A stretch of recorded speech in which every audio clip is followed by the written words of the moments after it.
Hi there. Welcome to the Sober Circle channel. Enjoy this speaker tape.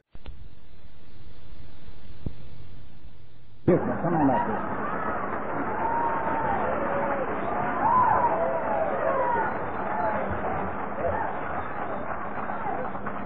Thank you. I am very happy to be here. I was in my room a while ago getting dressed, and well, I couldn't help but to think how my life has changed. Who would ever believe that if I should stay sober, that one day I would receive a call from Keith all the way from Amarillo, Texas.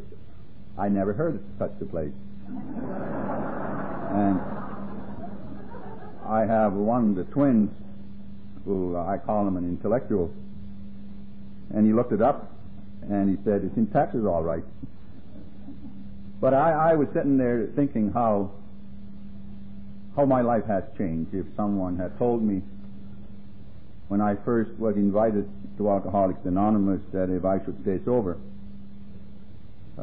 this would happen to me, I certainly would never believed it. It's healthy for me to look back. It's one among many rewarding experiences I have been given in life. Because attending a lot of meetings and listening to speakers from all walks of life, I have been given an education to know something about my sickness, something about myself, and something about my life today. And when I look back today, I can see so much that I have passed by for many years in my life. I was in a mission one night. I was in my 20s. When another Indian fellow came to see me. I have once met him before in Tupper Lake, New York. I lived in the Skid Row for 7 years. And in those years, I traveled steady, slowly, but steady. And one night, I was in Tupper Lake, New York. I walked into a bar room, and Hike came to see me, and he said that he knew my father. I have never met him before, but he drank with my father. He brought me to his home. I met his wife. She was a nurse. And I stayed there. The next morning I left. And a few years went by. And when Ike lost everything, and he wound up in Salvation Army in Syracuse, New York, and he started to attend meetings. And someone told him that I was in a mission and I was sober. So he walked in one night and he says, would you like to come to an AA meeting with me? And I said no. Because first place, I didn't know what AA was. And especially after he told me that there were about 200 people there. Well, I wasn't dressed well. I have been on a drunk for a long time. And I always had trouble with wine sores. And usually it took about 2 or 3 weeks before my face would clear up. And usually I never go anyplace. And so I didn't want to go anyplace. Ike says to me, well, they have coffee and donuts and they are free. So I said, we'll go. And I walked into the central group in Syracuse, New York, a group like, well, people like you. A man who greeted me at the door, who became a good friend sometimes later in life. He was a lawyer and been sober for 13 years and a very well-to-do man. And his job every Friday night, he stood at the door and he shook hands for everyone who walked in there. And one night it was me, and when he seen me with my long hair and wine sores and dirty, he rushed over and he grabbed my hand with his 2 hands and he says to me, am I so glad to see you? And I sit down, and then a lady get up. My first speaker in AA was a lady judge. And first time I heard the judge said, if you are new, please try to identify. And I didn't know what in the hell she was talking about. Because here I was, in my 20s. I have been away from my reservation since at the age of 14. I went to lumber camp in Patton, Maine, where I spent 4 years of washing dishes. When I was 18, I was suggested by my boss that why don't I join the army and join the younger people. So I went to Quebec City, where I joined Canadian Infantry, where I spent 3 years and a half washing more damn dishes. And I took a drink when I was 21 years old, and I lived in the Skid Row for 7 years. And here I am. I've never been married, never owned a car, never had a driving license. I'm sitting there with long hair and wine stores, and I'm dirty. Never went to school. I couldn't read and write. And I'm in a mission supposed to pay 35 cents a night, and I'm behind 3 weeks' rent. I had some financial problems. And listening to Lady Judge telling me, please try to identify. And, you know, the first thought came to my mind, I got to get the hell out of here. And it isn't that I have never met a judge before. I met one particular judge 43 times. And he never once asked me to try to identify.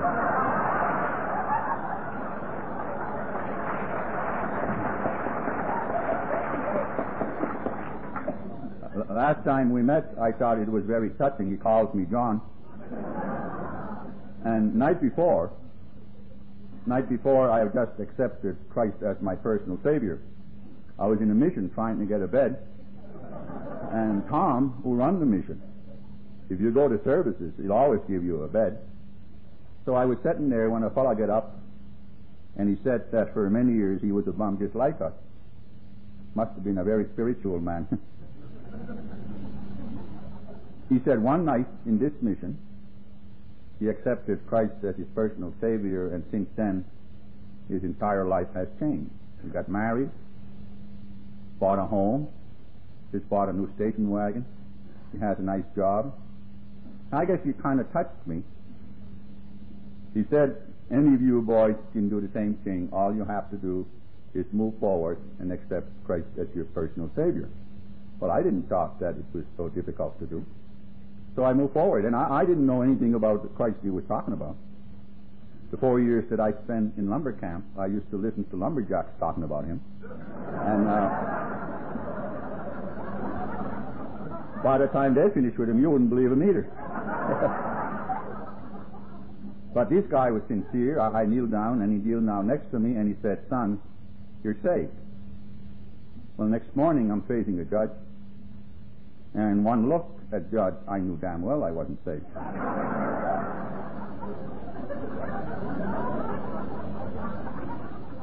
But he did call me John.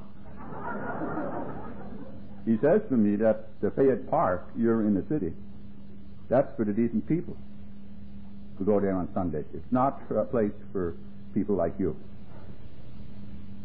Then he says to me, you know, you're Indians, that's all you want to do. You come to the city, you work for 1 week, you get drunk, and then you get into a fight. That's all you want to do, he said, is fight. Then he took his glasses off and he gave me 6 months in Jimmyville. And I said to myself, well, this guy, you don't like Indians anyway, because he's bald-headed. And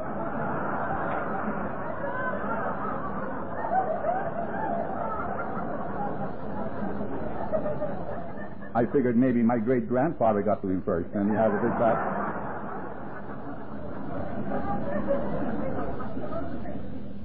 So here I am in an AA meeting listening to a lady judge. I often said, if you was to organize AA, you should never have chosen a lady judge for me to be my first speaker. But that was 23 years ago, and I have not as yet taken a drink.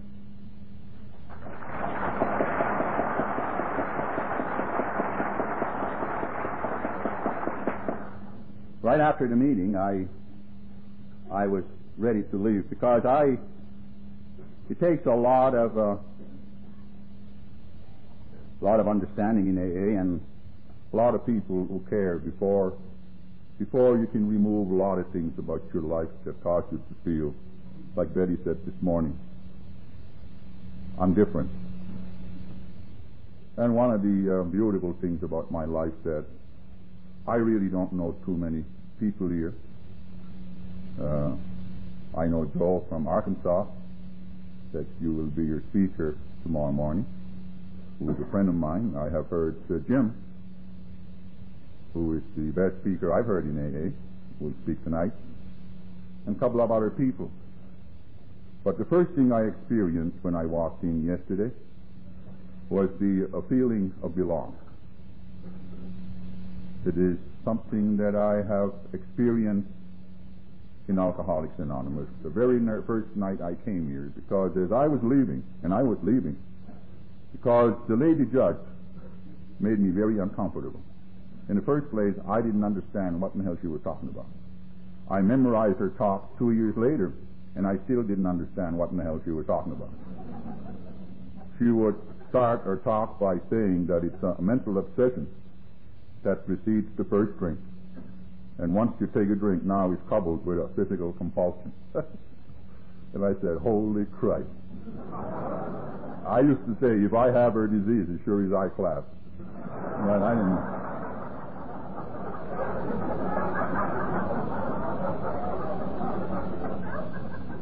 And she talked about her father being a judge and her husband is a director in a general hospital. And here I am, my father was a drunk. And I don't even understand the word she was using. So I was leaving, and this lawyer who stood at the door, been watching me. I often think about him. The other night, he has since passed away many years ago. I was in the step meeting the other night, and in 11th step, and there is a little prayer in 11th step about St. Francis. And in my area, they read the steps. And the prayer talks about, Lord, I pray that I may understand rather than to be understood. That I may love rather than to be loved. And this man understood. As I was leaving, he grabbed me again, and he put his arms around me, and he said to me, you know, I have some friends here, and I want you to meet them. And this is where I felt that I belonged, because people told me that they could help me and that they wanted me to come back. It was a simple honesty that you don't have to be smart to recognize. And I left first time in my life, and I believe that what I have been given in my first meeting, it is perhaps something much greater than the words could have given me about the nature of my sickness. I think when you are lost in life, what you really want more than anything else, certainly not advice, but somebody who cares, somebody who understands, and someone who loves. And that's what I felt from my first meeting. And somebody asked me one night what was the best thing that I have ever done since I've sobered, and I said, I came back. I came back. I have always been an active member of Alcoholics Anonymous. It's been a good life for me. My father was like me. He was a drunk. The only thing I remember about my father that he sang in a little church in a reservation, and I used to watch him standing there, sweat running down his face. But the thing that I really remember, that one day he was so drunk that 2 Indians carried him out, and they put him outside, and he tried to get up and he falls. And, you know, I don't know why, but that's all I remember. He died, and 5 years later, we lost 8 members in our family. I had twin brothers who died in the same year. They all died with TB. When I was 13, my mother was dying. And after she died, I couldn't find a home. I think that perhaps in those days, people were afraid of TV. So I lived in this old empty house for about a year with a dog. And I'm from a little reservation in Canada. I was there 2 weeks ago. One of my friends, one of my old girlfriends, she died in the cirrhosis of the liver. So I was there 2 weeks ago. And it already snowed over there. So it's a rugged country. I could identify with Betty this morning. I am a dreamer. I remember that year I slept in an old empty house, and I used to say to myself that someday I will leave home, and I will find me a nice home, and I'll have nice clothes, and a nice car, and a nice girl, and a nice job. Because I felt that if you have these things, then you would feel the same way that other people felt to have these things. So when I was 14, I grabbed a freight and I left home. Because Indians in reservation, they used to talk about lumber camps in Maine. And I arrived in Patton, Maine. I asked the man if I could get a job in lumber camps, and of course I was young, too young to be hired. He said to me, the camp is 26 miles in the woods, the CC camp. If you want to, you can try. So I walked 26 miles and I arrived in lumber camp, and I met a man by the name of Bill Langster who became a great friend. He gave me a job where I spent 4 years. And oftentimes he would bring me home. He had 3 daughters. As a matter of fact, his family suggested, when I was 18, that it was unwise and unhealthy for me to live in a lumber camp with an older people, that I should leave and join younger people. So I went to Quebec City. Now, I had no intentions at all of washing dishes. It didn't bother me in lumber camp. But I think that I am like most people, I suppose. I was hoping that maybe I can make something out of myself, maybe winning a medal or two without getting hurt.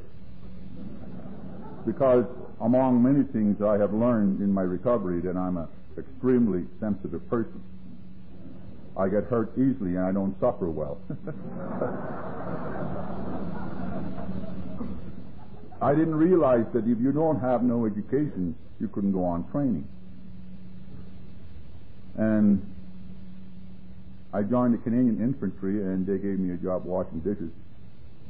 And I never went home. I had plans of going home. And I can identify with a lot of alcoholics about being so sensitive or being self-centered. I don't know which is which.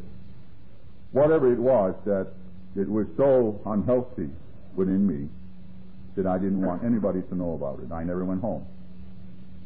The reason I joined the Canadian Infantry was because if I got a pass, I could go home. I never went home. I never once liked my service in the Canadian Army. I felt that if you wash dishes, you're not as good as the next person, which is another sick way, and I don't know where I've learned that. I am sure it wasn't all my idea.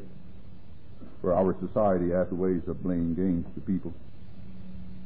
I know today that quality of human life, the quality of man, has nothing to do with what kind of a job you have. It has nothing to do whether you have a degree or not. It has nothing to do whether you have an education or not. But this is years of training. I'm standing here at the age of 53, and I still don't have an education. And I certainly don't look for apologies. I never spoke in AA for 2 years because I didn't talk with English. Matter of fact, for a long time, I used to go home and try to learn some big words. I quit. Because I have met few people in AA who are educated beyond their intelligence. And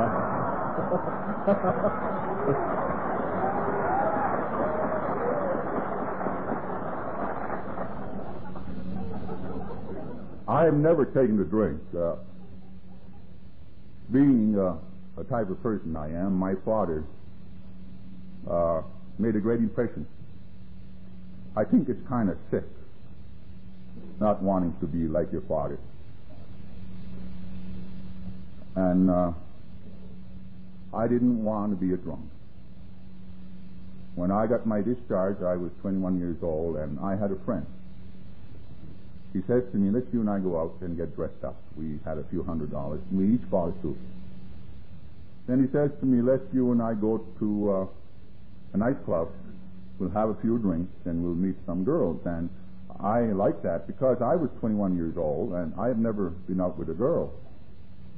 This thing in me really was a problem.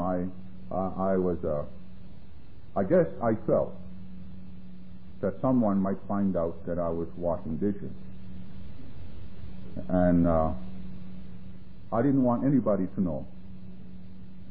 And I was old enough to know that I should go out with a girl. I mean, you don't learn everything in school. Someone said, God moves in mysterious ways. We walked into a Bluery Cafe in Montreal, in the third floor. It was a nice place. They had an orchestra, and a girl sings there. And that's where I took my first drink. And it is interesting to look back, because like I guess most of us, I like what drink did to me. It changed me. It took away so many things that robbed me from living. When I drank, I could talk to anybody. It really didn't matter who it was, simply because when I drank, it never bothered me that I washed dishes, because I never told the truth. I become an instant liar, because it didn't fit with my state of mind when I drank. When I drank, if you didn't like me, you had problems. And I tell you about it. When I was sober, and if you didn't like me, not only did I had problems, and I was looking to do something so you could like me. There's a strange form of a sickness that deprives so many human beings from having a God-given right to choose for what they believe in life. When I drank, I could talk to anybody because I honestly felt I made a lot of sense. I went out with a girl the first night I got drunk. It was about time. Because I never was taught to believe going out with a girl was sin. That was not my problem. My problem was there is something about me is not good enough. And so, if someone had told me that night that if I should continue on drinking, that I would sleep in the sidewalk for 7 years, I would have never believed it. All I know that at the age of 21, I really have found something that made me feel like I've always wanted to feel. Like my boss said to me when I left the lumber camp, John, join the young people. I have joined the young people. But because I am an alcoholic, and because I am a member of Alcoholics Anonymous, and because I have been given a new insight about myself, I take a second look. What happened tonight I took my first drink? On one hand, the booze gave me a freedom that perhaps I will never have, truly. But on the other, it started to rob me right away, because I have never been a social drinker. Nobody could convince me then. When I arrived in AA, after living in a Skid Row for 7 years, I arrived here with mountains of evidence I still could not identify. It seems to me that with all the things that happened to me as an alcoholic, didn't teach me or give me whatever it is that I needed for me to be able to see or to be able to make intelligent judgments about my life. I can identify when AA says an alcoholic rationalized to justify his drinking. The more you get into trouble, the less you are capable of seeing. And that was my problem. There were times in those 7 years that I tried I would go and see Major Harvey in Salvation Army. Major Harvey was another fellow who always tried to help bums. I would go over there and with the thought in mind that I'll sober up. I will get me a job. I'll get me some nice clothes, maybe a girlfriend, maybe a second-hand car, and things will be better. But it never happened. And I can see today why Major Harvey used to be so confused. Because I would arrive there with long hair and wine sores. I'd been on a drunk God knows how long. And I would be dirty. And I couldn't eat. And I couldn't sleep. And for the next 3-4 days, I would walk. A week later, he would send me to a doctor to get an examination. 2 weeks later, I'm young and I'm strong and my face is clear enough. And Major Harvey would say, John, go downstairs, get you some clothes. They have. By this time, I'm an expert on suits. I'm always as good as my sponsor. And I would get all dressed up, and he couldn't figure out that about 3 weeks or 4 weeks later, I would go back to the same thing that caused me to crawl. See, outside, we try to say they don't understand. Of course they don't understand. They are people who make a judgment based on reason. What I'm doing is not reasonable. I go back, but my thinking is, see, the loneliness that I walk with most of my life, it disarms me. I am basically a proud man, maybe too much. And about the only thing that would disarm me totally is this loneliness. That I can identify so many things. It's a blessing for AA. People used to say, I would be with 1,000 people and I would be alone. And that's my sickness. I would be in the city of New York, all alone with my own dreams. I would be dreaming. And you know that I would be sober, and nobody knew that there's anything wrong with me. But sooner or later, I would walk into a bar room because there would be someone that I can talk to, that I'm comfortable with, which is another person like myself who has nothing. And I know he's telling me lies. But it was better than nothing. When I got drunk, I tell him the same lie. He listens. Then I would buy him a drink. And someone said this morning that desperation, that few minutes of forgetting, it means so much to me. I am, I think, an intelligent person that at the end of my drinking, I didn't say I'm going to drink to enjoy myself for this weekend. It never happened. No more. But those few minutes, it seems that it meant a lifetime for me. I never could stay sober.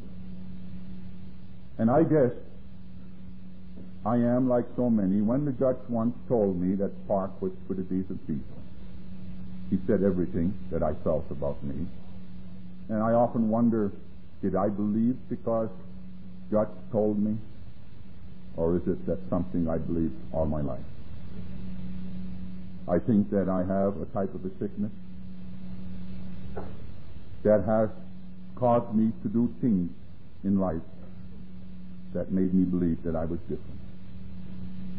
I know that. I came back to AA. In the early days, it meant nothing. I met my sponsor in AA. My sponsor was a man that I never liked.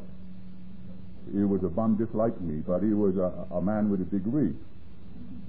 And sometimes both of us will be sober in Salvation Army, and Major Harvey would give him a job working in the office. And he looked down on me because I work on a truck. And you always find the base suits downstairs, and he read books that I couldn't even understand. And once he stole my shoes and sold them. He even buy me a drink and said no hard feelings. I never liked it. When we were in jail together, he would be a barber, and I used to wash his floors, and I felt he looked down on me. But I was in Central Group one night, and Pat walked in all dressed up, like he usually does when he's sober, with a girl. He comes over, and he says to me, "John, I'm your sponsor." Then he says, "I have a new car outside," and he did. And it was the first time I have allowed anyone to bring me home, because I didn't want people in AA to know that I was in a mission. But he used to pick me up in a mission every night, and he used to bring me have a sandwich. He used to say, "John, I can only eat half of it." And you know, it was years later I was told that Pat never eats sandwiches. It is amazing the attitude that we have towards people sometimes, only to find out that they really loved us. I remember one night after 6 months in AA, he stopped the car in the mission and he says, "John, I know you want to be sober, but to practice AA, you have to get out in the mission." I never thought about leaving. He says, "You can't stay sober and live with those bums." But you know, I didn't want to leave. I felt that if I could stay there for some time, stay sober long enough, then maybe I could leave. But I guess God was on his side, because the damn place burned down one night. And I went to see Pat at 3 o'clock in the morning, and I said to him, "Mission burned down." And he said, "That must be the grace of God." And next morning, he brought me to the 12-step house and gave me a job. They paid me $7.50 a week with a free bed. And my job was to wash floors, wax them, make coffee, answer the telephone, and wash dishes. And you might say, among many rewards that I have received in the program, that I have learned to live like a white man, dollar down and dollar a week. And I bought me a dishwasher.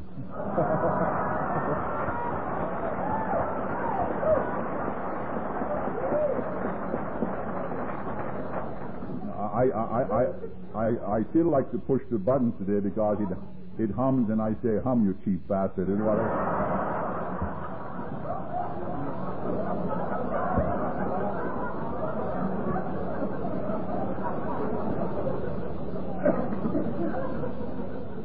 But I got into trouble. I got into a lot of trouble in life, but I received a call one night from a girl I have never met. Didn't met her either. Her name was Ann, that's all I know, and it was midnight, and she needed help. There were old-timers who came to this place, and they'd play cards every night, all night. I told them that there was a girl who needed help. And after they find out who she was, they said to me, "Well, she's been around for a long time, and all she wants to do is use people in AA." Well, you know, I'm the type of person, I like what Father Martin says, man is a rational man, that he must function with intellect. That's what separates all the living things. And discipline is be willing to suffer because what you believe is right. I have never lived that way. I have never lived with my head. I have always reacted with my feelings. I have always reacted badly. And took me a long time in AA to discipline myself to act on what I believe. I'm not always successful even today, but I'm getting older and wiser. But in those days, I didn't like what they said. I knew it was wrong, but I never knew how to handle anything when it was wrong. And I handled it the way I've always handled things. I upset the table, and I punched One of them went in his mouth. And I might add, I knocked him down right on his ass, too. And that was my first 12-step call.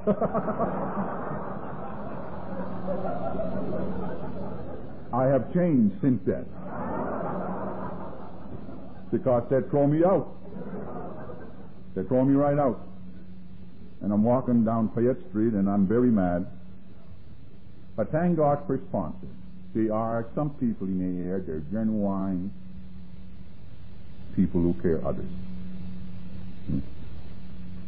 He picked me up 3 o'clock in the morning. I was walking around. I wasn't going to drink. You know, the beautiful thing about my life, I think that my first week sobriety, an obsession to drink was removed from me. And I think second thing that helped me the most than anything else is that people in AA talk about things that I've always felt, like loneliness, fear. It took me years before I could admit fear. I had a very unhealthy attitude towards fear. I didn't felt it was part of a strong man. I felt it was a weakness that deprives a man from being a man. I didn't understood what a man was all about. And my sponsor brought me to his home. I sat on the floor like I always did when I was in trouble. Next day you brought me to Major Harvey, and Major Harvey got me a job. This time I was sober. Same job, working on the truck for $1 a week. And I was with him for about a year and a half.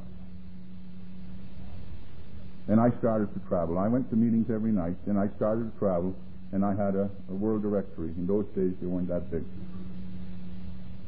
And in my 5th year sobriety, I was still living in skids. I was traveling a lot. I hang around in the slave markets and get a job for half a day. I never had a steady job. I would go to meetings every night, and I would sleep in empty cars. And I arrived in Marlborough, Mass., my turning point in my life. I was 34 years old. So over 5 years, I arrived in Marlborough, Mass., 1 o'clock in the morning. I didn't even know they called it Marlborough, Mass. It was this time of year because I took some apples out the orchard, and I arrived there, and I went to the hotel, and I slept in the men's room in a hotel. And I went to meetings there the next night, and I met some people in AA. I met a person who owned a restaurant, and he had a car, and he would bring me to a meeting. For a couple of weeks later, I was having a lunch there one morning when a waiter asked me if I knew of any contractor in town that could remodel and paint a house. I said, yes, I do. Me. He said, I didn't know you were a contractor. I said, I didn't either. But I have built a good business. Anybody can be proud of. But, you know, he said, would you come over and give me an estimate? I went over and I gave her an estimate to paint the house and to remodel for $300. And I got my first job. No wonder. Other contractors wanted $1,200 to $1,400. I said to Paul, who owned the restaurant, I have a job, but you know, I don't have a room, and I don't have money. He said, why don't you go back and ask Rita to give you some money to start your job? So I went to see her, and she gave me $100. And I went out and I bought some paint and some coveralls. I figured, if you're going to be a president in your own company, you might as well buy coveralls. And I bought a hammer and paint, and I carried everything to the job. And this was a huge, big house. You know, I borrowed a ladder. I met a man in AA who worked in a telephone company. And he loaned me a ladder, although it was against the rules, I guess. You know, I got this, I think it was a 60-foot ladder up there, and I couldn't reach the peak. So I find some old lumber under the porch, and I carried it up there. And I built a scaffold right on top of the 60-foot ladder. And that's where I started my business, right close to heaven. But you know, in my drinking days, I used to paint steeples in the church because that's the only job you can get. and nobody else wanted it. So he didn't bother me any. But I thanked the guy who owned the restaurant. I would have starved because I didn't make any money. My next job was a plumber I met in AA. He said that he had a ranch house in Sudbury, which is 7 miles from where I live. And all I needed was a 10-foot step ladder.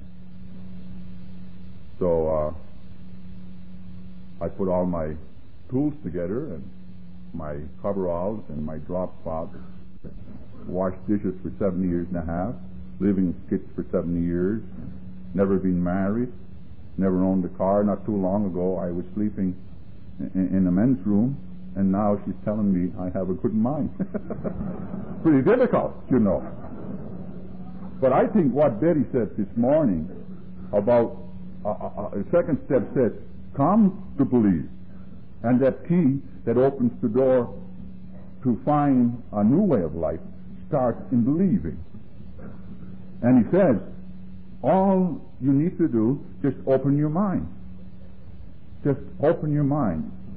And you know, I couldn't do that because I was convinced and I was sure that she's feeling sorry for me. Besides, that's the job I'd like to have myself anyway. And so I didn't believe. I didn't believe. A lot of things had happened since then to convince myself that, you know, I'm not a stupid person. As a matter of fact, I never was. Not that I remember in Canadian Army, I didn't want to wash dishes, so they gave me a test. And they marked me M4, which was not capable of training. And it's very difficult to rise above the entire Canadian Army. It takes 20 years, 23 years of AA with professionals to see they were wrong. They were wrong. Time came in my life a few years ago when I was hired by the government. By that time, I had a good business. I had a 14-room house. I had bought my wife a new car, and I had a new car. I get a call to take over a program, pre-reservations under the mental health.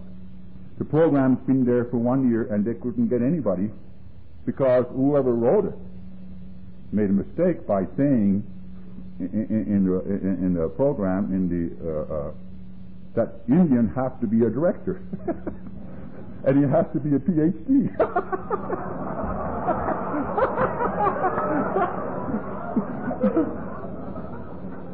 You got to walk a long ways to find a PhD Indian in Maine. They didn't tell me that. I find out much later. Now, they're calling me because of my example. They don't even know I never went to school. So I was interviewed, and I told them that I didn't want the job. Number one, you didn't pay me enough. By this time, a lot of things happened in my life, and it says, faith is the spirit of independence, a man who has the courage of his own conviction. Our Father Martin says, you learn to trust your own judgment. It has nothing to do whether you have a good education. It has to do because you have been able to reach across from the hand that strikes you, and you have found God that awakens the spirit. And it teaches that. I didn't take a job because you didn't pay me enough. I went back home. They called me 2 weeks later with a raise. Told you I learned to live like a white man.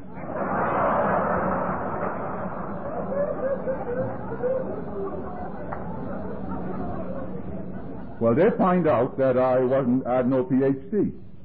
The second thing is called in the program, otherwise you have to have a certificate of counseling. So they send me to the University of Rhode Island, take a test, with 3 guys. I told them that you ask me the questions, I'll answer it, because I can write. 3 weeks later, I got out of there with a certificate. You are now looking at a man who has a certificate of counseling. The Army was wrong. And so was the judge. So was the judge. The great education in AA, it's nothing phony and it's not ego, but to be able to believe when you look back. You were not right because you had a judge. You wasn't right because you represented the Army.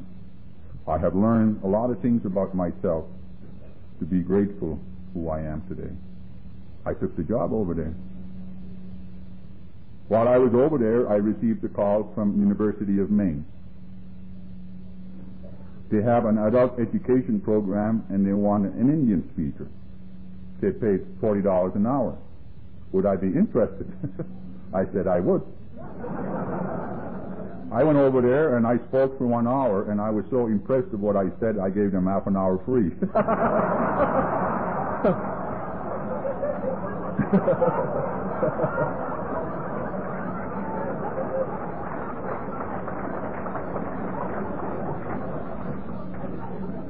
And so a lot of things that, when you look back, like I couldn't believe the school teacher. See, I couldn't believe her. But she loved me, and she told the truth. She taught school for 40 years. She knew that I was a sick person, not stupid. See, I needed help. There's absolutely no question about it. In my 50 years sobriety, I couldn't get off from the first step. I couldn't get into the second step where it says it opens the door for your recovery. And, you know, people in AA are nice, but sometimes nobody wants to understand. Everybody wants to give you a suggestion, but you're not ready. I remember going to a meeting one night, and I was sleeping in an empty car with a cat that nobody wanted, and I was lonely, and I listened to this guy talking about God, and I said, I'm going to ask him a question after the meeting, and I did. Of course, I didn't tell him how I felt. I never told him where I was sleeping. But I told him a little bit about myself. When he put his hand on my shoulder, he said, son, what you want to do is take a third step. And on my way out, I said to myself, what an ignorant bastard he is. You don't understand. But you see, I didn't understand. It was so confusing. And I couldn't understand the school teacher at that time. But I was painting houses, and a couple of weeks later, Paul, who owned the restaurant, came to see me, and he had an 11-passenger station wagon. He said, John, you can buy this car for $700. Of course, I had no $700. He says, why don't you ask the lady upstairs, she'll give you enough money for the down payment. I went to see her, and she gave me enough money for the down payment. And here I was in my 50 years sobriety, president in my own company. I had a driving license, and I had 11-passenger station wagon. Then I said to myself, maybe I should get me a girlfriend. But you know, I have these 4 teeth in front missing. That's the only thing I've lost in drinking. And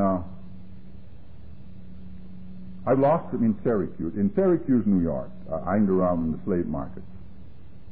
And I get a job, work 2-3 hours, and I get paid and get drunk. That's why I work there. And one day I got a job unloading a boxcar with bricks. And Saturday afternoon I finished unload and I get paid. And I start drinking. But also in Syracuse, New York, there is a place called Smithers. Smithers is where all the New York Indians drink. I'm a Micmac Indian. I don't drink in Smithers because Micmacs and New York Indians don't communicate too well. And every once in a while, 20 of us Micmacs would get drunk and we go to Smithers. And we would communicate.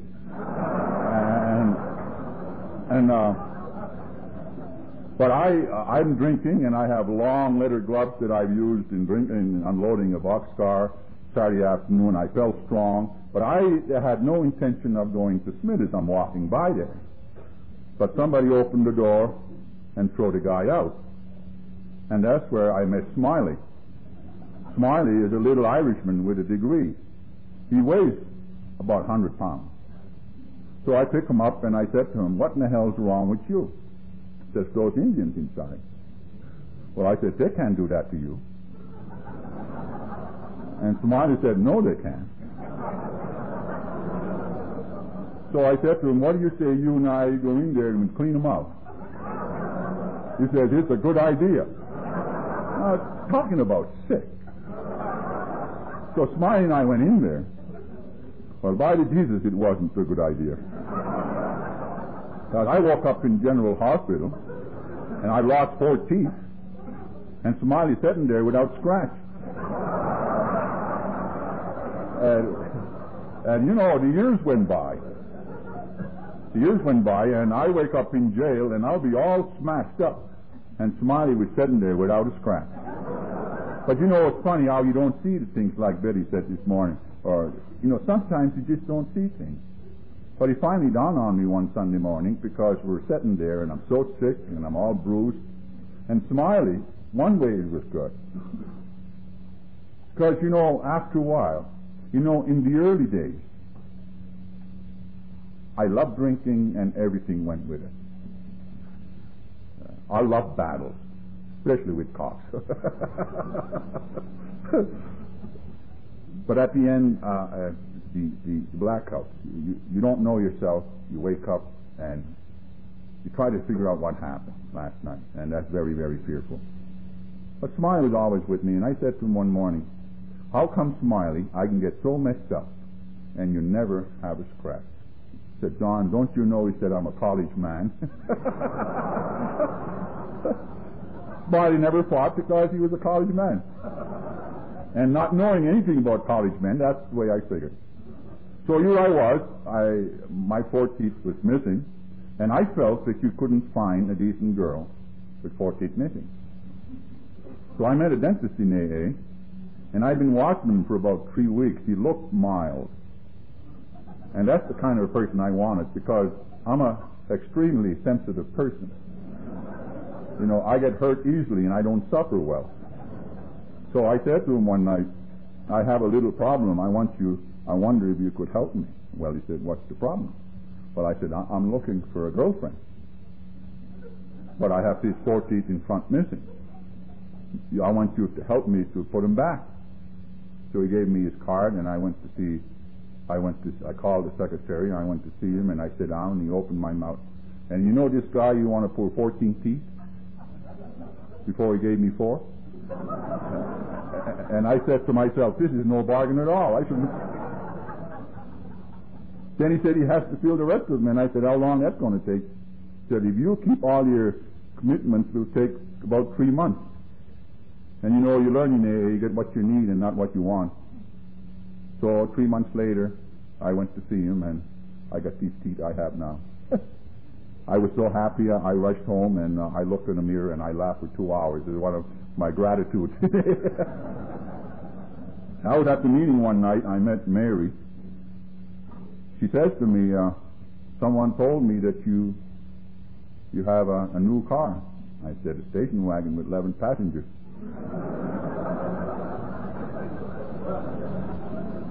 She said, I run the Faith House, home of an alcoholic women. I have 9 girls. And I'm looking for someone to bring these girls to a meeting. Would you be interested? I said, I would. And I picked the girls up, and I bring them to a meeting, and on our way back, I said to Kathy, who is my wife today, would you like to go out on dates? And she said, no. And I've heard someone said, worst thing about alky is rejection. And that's true. Boy, did I suffer. You know. But on my way home, I think AA would start working for me. I said to myself, who in the hell she thinks she is? Here she is in Faith House. She's got nothing. And here I am. I'm president in my own company.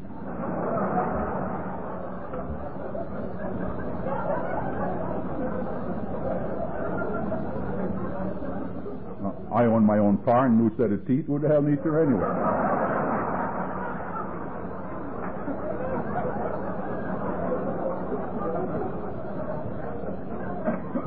Thursday night came along, and I picked the girls again, and on our way back, I said to her, how about a show in Boston Sunday? She said, all right. So we went to a show in Boston, and on our way back, I asked her to marry me. And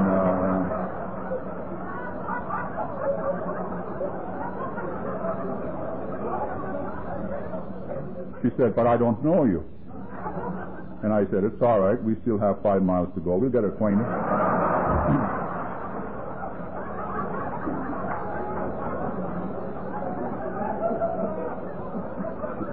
So we got married.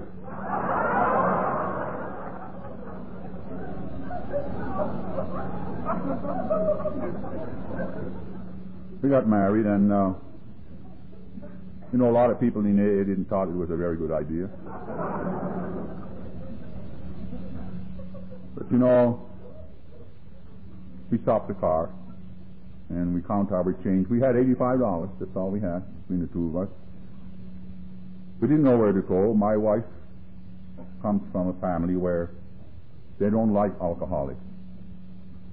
In those days, they used to wear, I used to love to watch her family. They used to wear big hats with a lot of feathers.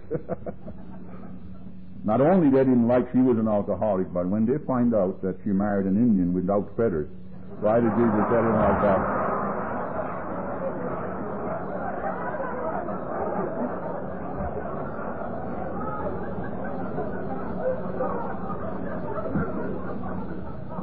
Now that I own a 14-room house, you can't get rid of the bastard.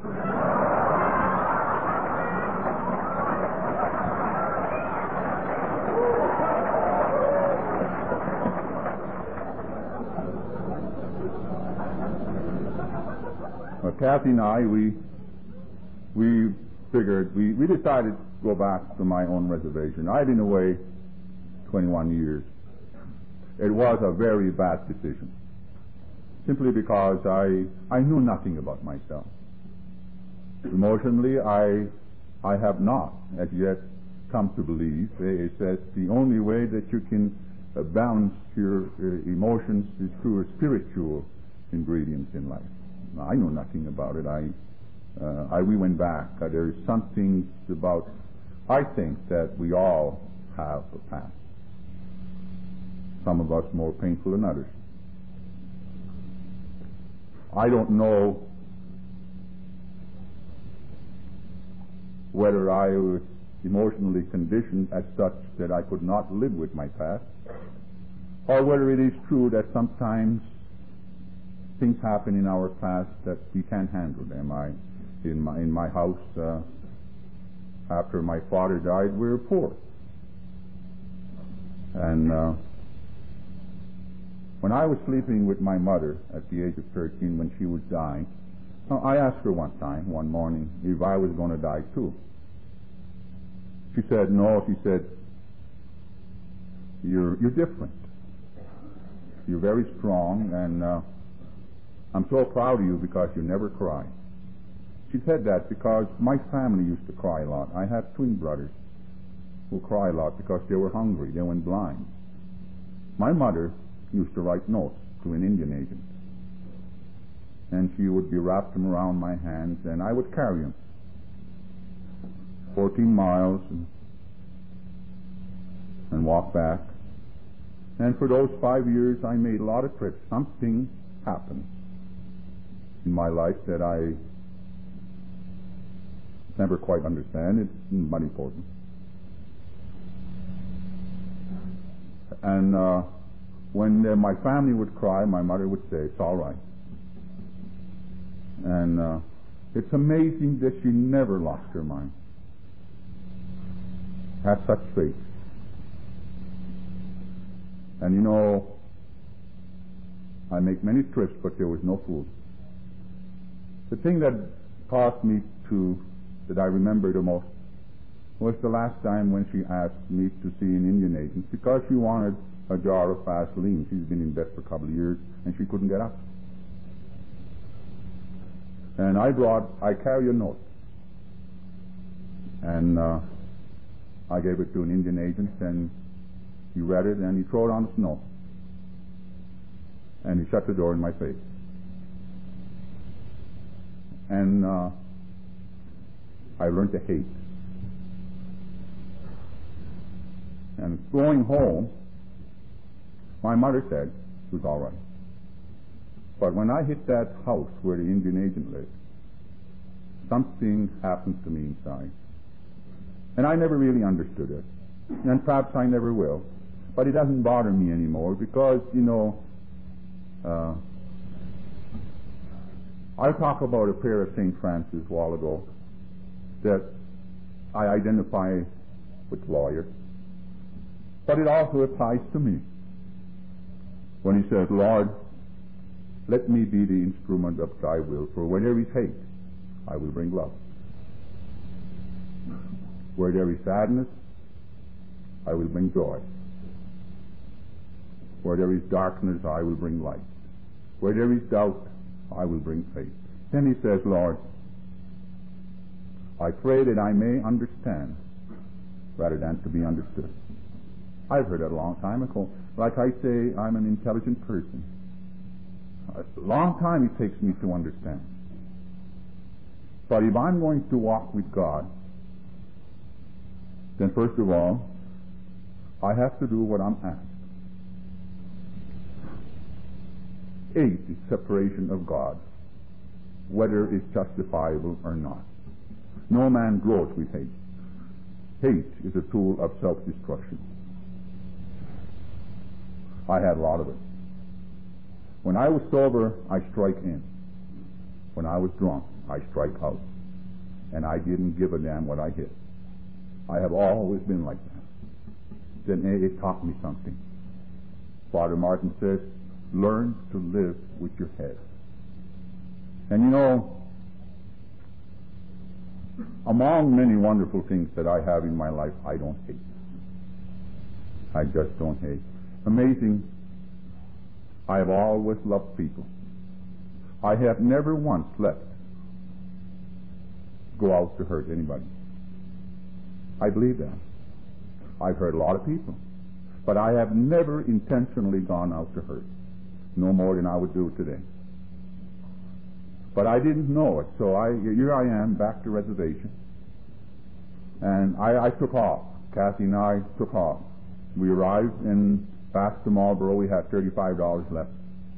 And I was very disturbed. So we moved into a 3-room apartment and paid $35, $13 a week. And when we moved there, we had absolutely nothing except the coffee table that was given to us from a faith house. And even newlyweds cannot sleep in coffee table. So we slept on the floor. But you can have a lot of fun on the floor, too. Some people identify with that, I do.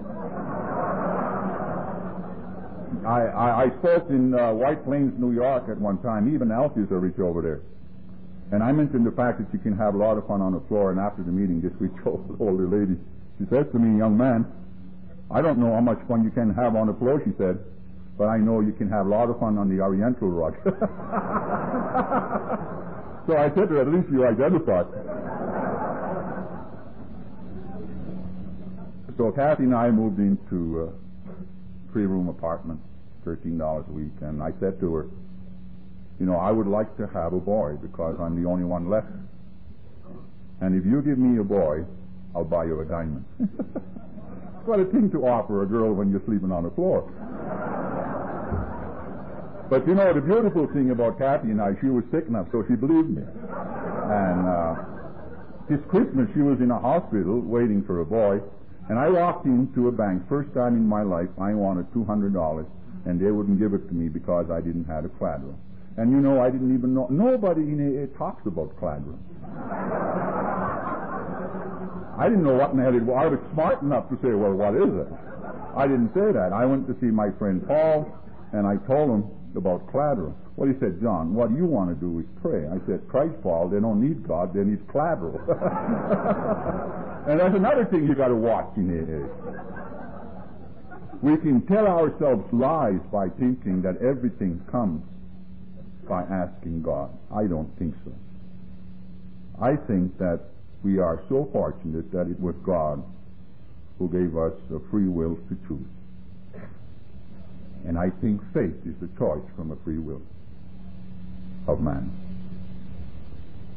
And I went to 3 banks and they told me the same thing. You know, it's funny. The other night I was at the meeting and fella came to me. He's the president in the bank. It's at the AA meeting now.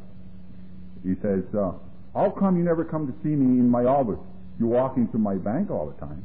He said, I'm the president there. I know he was the president. I said to him, well, for one reason, I'm afraid that you might spoil my image. He's still trying to figure it out.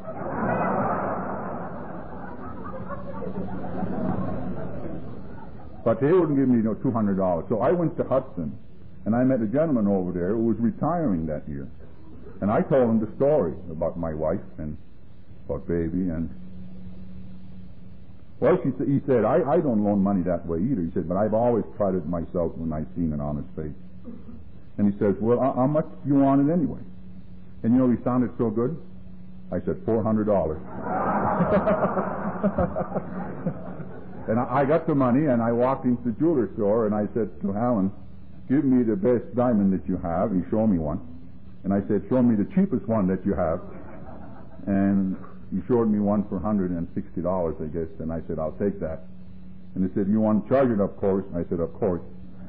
And I brought my wife a diamond in a hospital, and I waited home. And middle of the night, she calls me, and she's crying. She said, honey, it's a girl. And that's when I started glowing in the photograph. You get what you need and not what you want. And I was hurt because if I didn't told you, I want you to know that I'm a very sensitive person. I get hurt easily and I don't suffer well. But next Christmas came along and she was in the hospital again.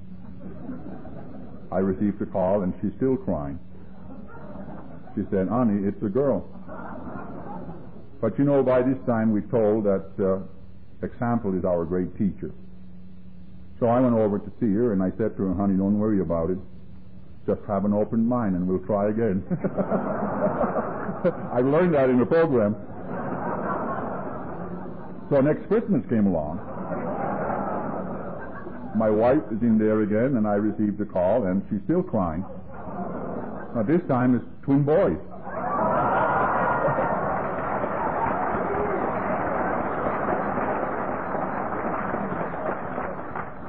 So I got scared. So I rushed over and I said to her, well, you said that next Christmas we hang our stockings and wait for Santa. We did well for a couple of years. Then the girl came along, and a couple of years later the boy came along, and now we have 6 children. And in closing, I perhaps sometimes think about what I have received in AA, more that comes from people. I can identify things that come from people. I honestly believe that God works through us. Number one, I am grateful that I have been given a type of a state of mind that I can look back and to examine and to see. In my past, I have met people, truly people who cared about me. That for me is my gratitude. It's intelligent. I can see it and I know it. Today, I know that I have a type of a friend in this life only because of the fellowship of Alcoholics Anonymous. A person like me, where I come from, without an education, perhaps I would have never met some people that I have met in life and called friends.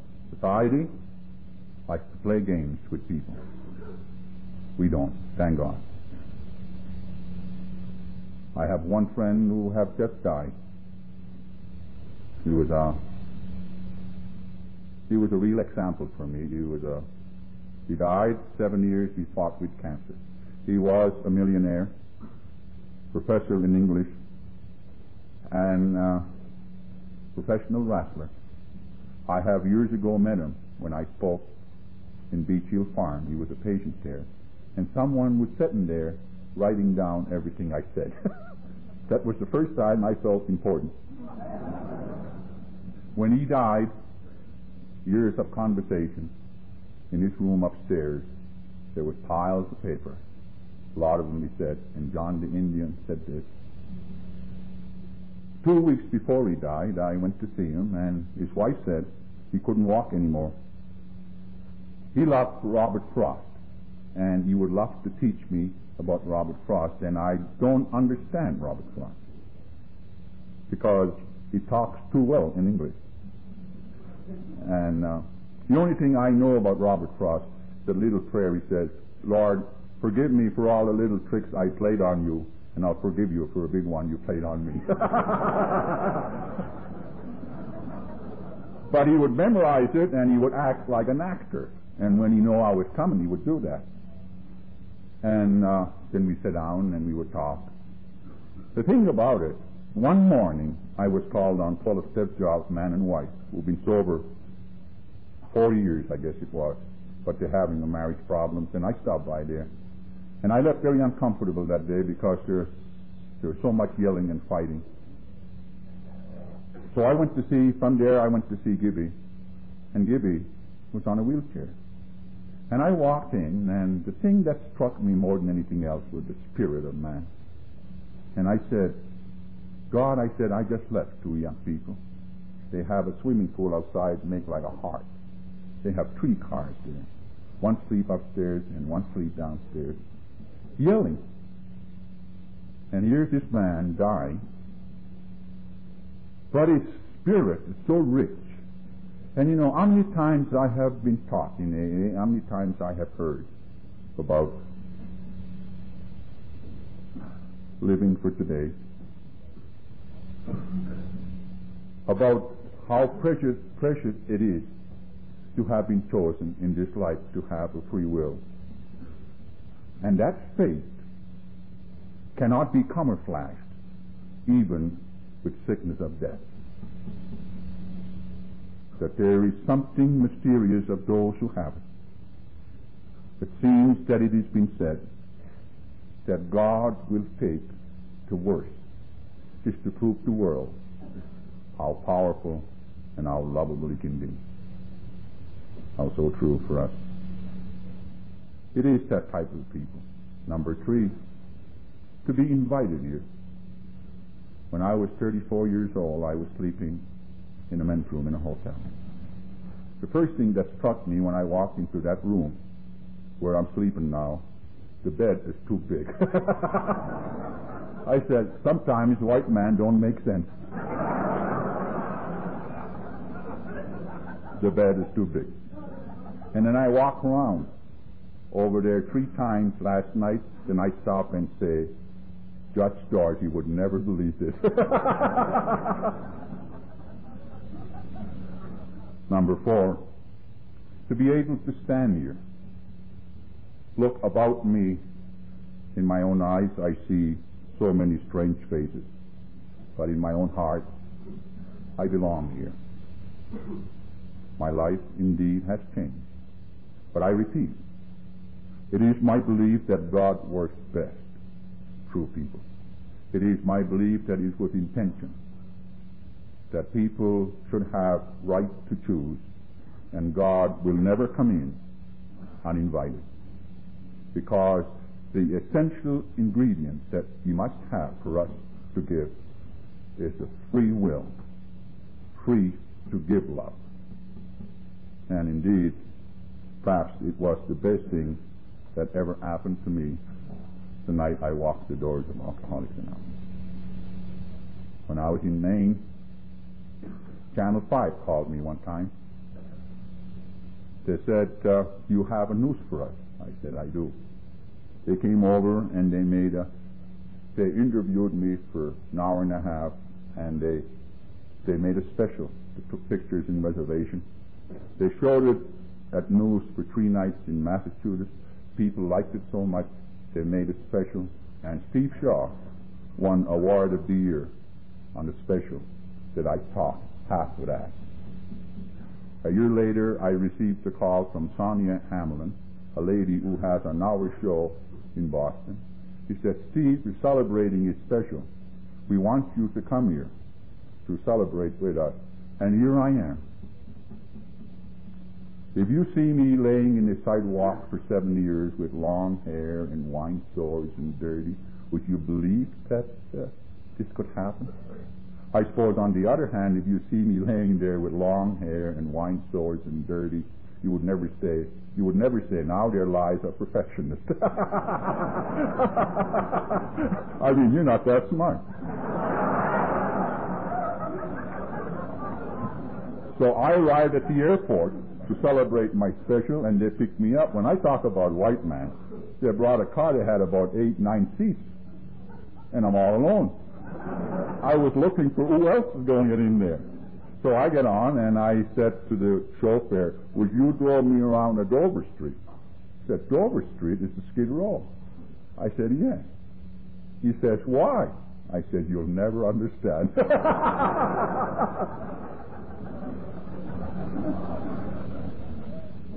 But you know, in sitting down, I have to leave tomorrow morning, so I will not have a chance to listen to my friend Joe. But you know, I have a home to go to. And I have a wife that I met in AA 17 years ago to go back home to, and my children. Not one of them ever been hungry. And my wife, a lot of people at one time didn't believe. My wife never been ashamed to have walked with my name. And for me, I can only thank God and a lawyer who shook my hand and thousands of AA people in my past 23 years who tried to help me, who have helped me to be able to be here and to stand here and to be honestly say, thank you, God, and for so many people in AA for being here. Thank you very much.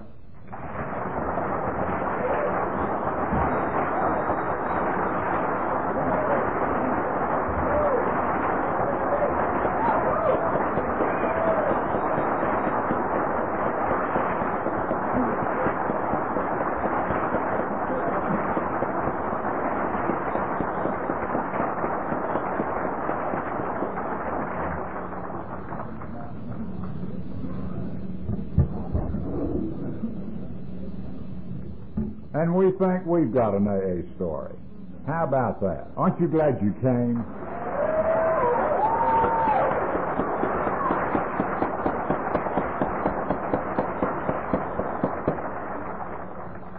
There was just a little doubt, not much, but just a little doubt in my mind about coming to this convention, driving all the way from Rio Dosa to Amarillo, and then turn around and drive right back tomorrow to Rio Dosa, and then pack up and go right back to Fort Worth.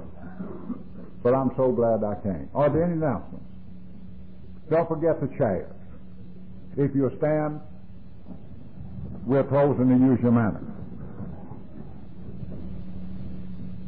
Our Father, who art in heaven, hallowed be thy name.